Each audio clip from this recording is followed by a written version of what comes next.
The world's powder keg has detonated once again. Hamas, the Palestinian-Islamic resistance movement, launched an unprecedented barrage of rockets towards Israel just after sunrise on October the 7th.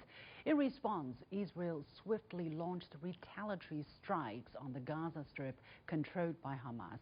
On October the 9th, Israel declared a complete siege on the territory, announcing that it would cut off electricity, food, water and fuel, while Hamas says it is open to discussions over a possible truce with Israel. As the conflict enters its fifth day, death toll on both sides has exceeded 2,100, with more than 1,200 Israelis confirmed dead and nearly 3,000 wounded. On the Palestinian side, over 900 people have been killed, with nearly 4,600 injured. The US, UK, Germany, France and Italy released a joint statement expressing steadfast and united support for Israel. Conversely, regional countries including Iran, Saudi Arabia and Qatar voiced their support for the Palestinians. China has called for a ceasefire and the restart of peace talks to implement the two-state solution, while Turkey says it is ready to undertake a mediator's role. How to understand the different stances of the West, Arab countries and countries such as China and Turkey? And will the war continue to escalate? I'm pleased to be joined from Beijing by Professor Gong, Vice President of the University of International Business and Economics, Israel, who arrived back in Beijing only yesterday from Tel Aviv. From Xi'an in northern China by Professor Wang Jin of Middle Eastern Studies at Northwest University. From Washington, D.C. by Klaus, Larres, professor at the University of North Carolina at Chapel Hill and fellow at Woodrow Wilson Center, and from Zhuhai, southern China, Selcuk Colakoglu, founding director of the Turkish Center for Asia Pacific Studies and also associate professor at Beijing Normal University, Hong Kong Baptist University, United International College. Gentlemen, welcome to the point. So it's a grave situation which has been deteriorating. Let me go to Professor Wang first. How grave are the casualties so far? We see the latest number exceeding 2,000 with heavy casualties on both sides and thousands more civilians wounded. Exactly what is happening at this moment? Well, I think the casualties for Israel as well as for the Palestinian side are very, very severe, because on the one hand, let's be frank, that Israel suffered the most severe casualties ever since, we can say that even the most severe casualties ever since modern Israel was founded in 1948, because yes, they have the first, second, third, fourth or fifth the Middle Eastern War. Israel suffered some casualties, but now this round of the attacks was so sudden and with the so intensified attacks from the militias from Palestinians Gaza Strip. So that's led to thousands, more than 1,000 Israeli civilians as well, soldiers were killed and also more wounded. So that means a very, very most severe casualties from Israel. What about for the Palestinian side, Mr. Professor Wang? Yes, I will say, yes, you're right. Palestinian side also suffered right now and will suffer more in the future, because yes, Israel is launching the so-called counterattack against the targets not only in the northern Israel but also southern Israel, but also in the Gaza Strip. We have to know that the Gaza Strip is a very, very narrow strip with more than 2 million or nearly 3 million local people there. So with attacks that are going on, more casualties of especially the Palestinian local people will emerge. And meanwhile, in the future, I think more and more Palestinian people will be killed, especially the civilians, kids, women will be killed and wounded. So this will be the historic moment, especially historical casualties in history for the Palestinians as well. Yeah. Professor Larres, what do you make of the statements from the United States, for instance, from U.S. President Biden, who spoke on the matter, calling Hamas sheer evil? What is their evaluation of the situation and their characterization of the conflict? Well, it's a real tragedy what is happening right now. We see a terrible situation unfolding, a situation which is bound to escalate in the days and weeks ahead. And the United States and much of the world, I would say most of the world, is appalled by what is happening. It is clearly blowback for Israeli policy of having treated the Palestinians very badly, for having essentially given up on the two-state resolution, of having tried or believed that with the suppression of the Palestinians, the problem will go away. So it is clearly blowback, but the behavior of Hamas to attack innocent civilians, women, take hostages, kill 250 young people who were at the party suddenly out of the blue, and drag hostages back to the Gaza Strip to parade an 85-year-old woman through the streets of Gaza. All that is, of course, totally unacceptable and totally appalling. And that is what President Biden was referring to. And I think everyone in the world is appalled by that. However, we need to find a way forward. And some countries have offered their mediation, Turkey, also Egypt, Qatar. They are actively trying to find a solution, first of all, to try to save the hostages, we find a solution to that, but then, of course, also try to get the peace process going again. Right now, I don't think that is very realistic because Israel is deeply wounded, deeply humiliated, and they want their revenge. They want certainly their hostages back, but they also want to make sure Hamas cannot do it again. Professor Gong, now that you are online, tell us how was the experience like over the past 4 days for you? You only managed to evacuate back to Beijing. What was it like to be caught in that conflict in Tel Aviv?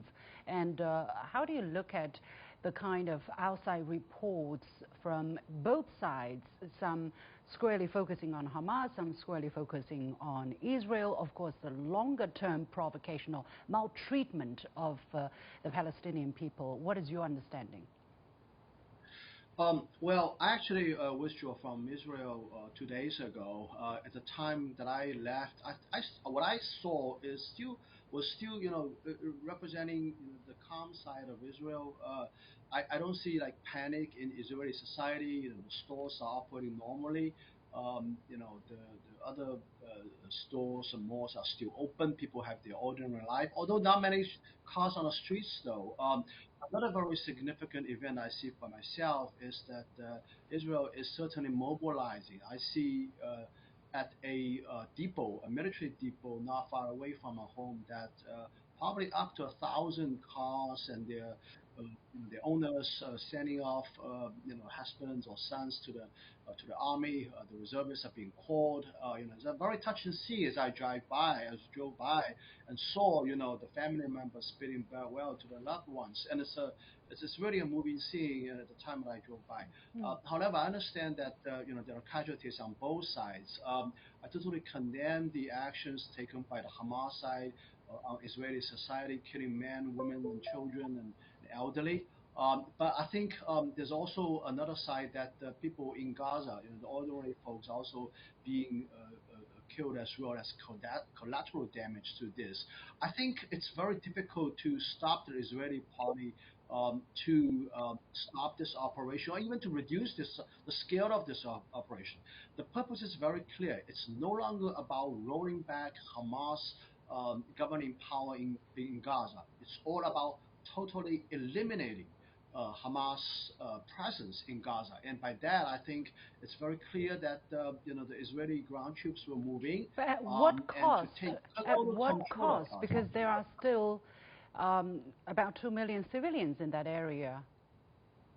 Yeah, so I totally understand that. I think it's a very difficult situation. On one side, there are those innocent people, Palestinians in Gaza. On the other hand, I think the Israeli government is also concerned about the casualties rates of the IDF, the Israeli Defense Force soldiers. So it's caught in the middle. Let alone we still have about 100 hostages being held by Hamas. So I think it's a very, very difficult situation. But my guess or my gut feeling is that in the eyes of the Israeli government, a Israeli soldier's life is probably worth more than an ordinary life of an ordinary Palestinian. It's a very crude, cold-blooded, calculation. But I think at the end of the day, it really boils down to that. It's a very difficult situation. So there's much I think the other side can do, the outside parties can do, and this is the reality we're facing right now. Yeah. Well, China has condemned the violence against the civilians, but still there's a huge debate as to who's to blame, who is to condemn for the bloodshed. Is that the most important question here, Professor Colakoglu? Why does Turkey not chosen not to emphasize on condemnation of the perpetrators, but rather reaching out to both sides and emphasizing its potential role as a mediator? Yeah, here Turkey's position is very clear to China, close to China. Turkey has a policy to particularly pay attention for the protection of the civilians. And in that regard, Turkey, from the beginning, condemned the civilian killings in Israel, but also paid attention for civilian casualties in Gaza, carried out by Israel. And also in that regard, Turkey has a good relationship with both sides, both with the Palestinian Authority at Fatah and Hamas, and also Israeli government at the same time. And also there is a developing strategic partnership in the Eastern Mediterranean between Israel and Turkey, so including the energy corridor from Eastern Mediterranean to Europe. In that regard, Turkey is called to calm down for both sides and also pay attention to diminish civilian casualties, and also particularly reaching a truce, a ceasefire. And Turkey is also eager to make a mediator or facilitator to end this conflict without harming civilians more. In that regard, I think, of course, Egypt and other actors are very important for ending this conflict in the first run. And then there will be, of course, trust-building process between two sides. Well, let's take a closer look at China's stance here, because it's under scrutiny, even criticism.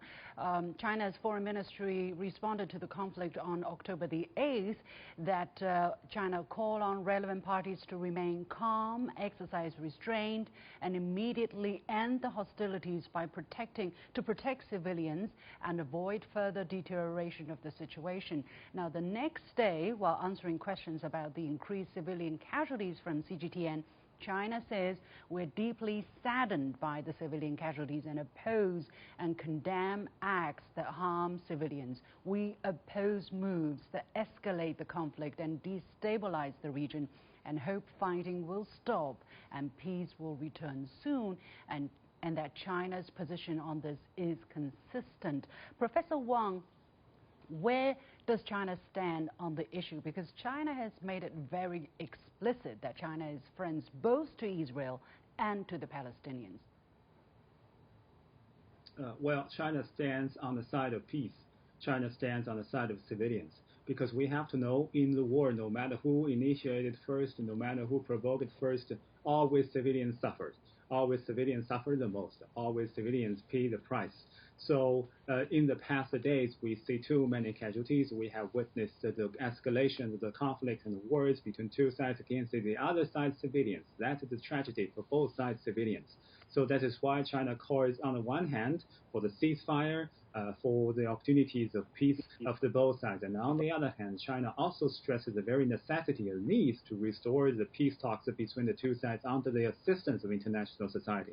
And meanwhile, we cannot forget also China also emphasized the need to provide the humanitarian assistance to the local people.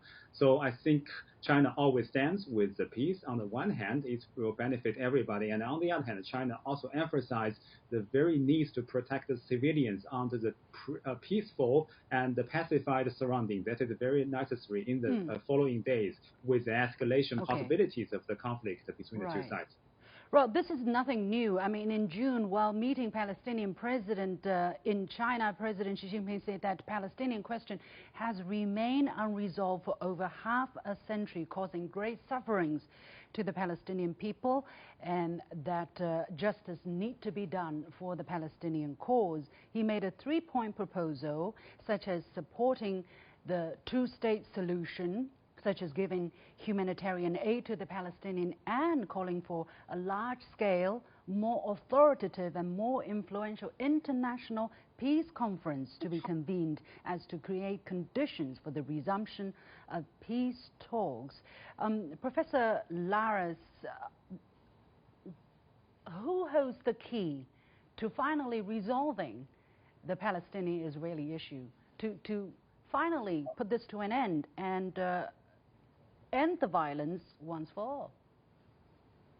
Well, that is a big question. Of course, this question has been attempted to be answered and to be addressed for many, many decades now, and no one has found a solution. There have been various peace conferences, like above all the Oslo peace process quite some time ago now, which almost led to the creation of an independent Palestinian state, but it didn't happen. So there were some attempts being made which haven't led to any solution.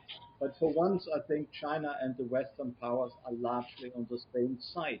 You know, everyone who has responsibility in the world deplores the civilian deaths, deplores the civilian suffering on both sides, of course, and would like to see a ceasefire, would like to see an end to the conflict. The Europeans, for example, the European Union has explicitly said they will not shut down and cut off aid to Gaza. We have very limited time, and I have to move on to the second topic, which is also important. But I want to take this opportunity to ask Professor Wang Jin about the earthquake in Afghanistan, which is another story that's been very heartbreaking for people around the world, because 2,400 people have been killed, 9,000 people injured so far. So how severe is that situation? Is the situation getting the necessary attention? And what is the biggest difficulty? 1 minute, if you can.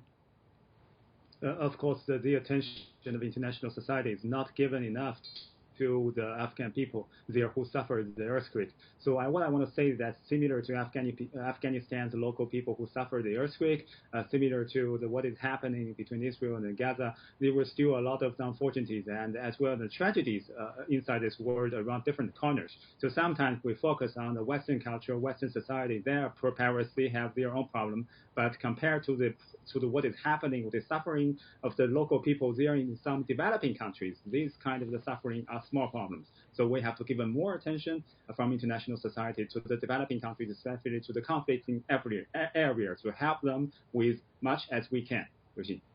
Unfortunately, we have to leave it there. Many thanks to my guests, Professor Gong, Professor Wang Jin, Klaus, Larres, and Selcuk Colakoglu. Thank you very much. We'll take a short break, and when we come back, Chinese President Xi Jinping met with a visiting U.S. bipartisan congressional leader delegation. What did they talk about? Is it going to make a difference for Sino-U.S. relations and for the world at large? Stay tuned.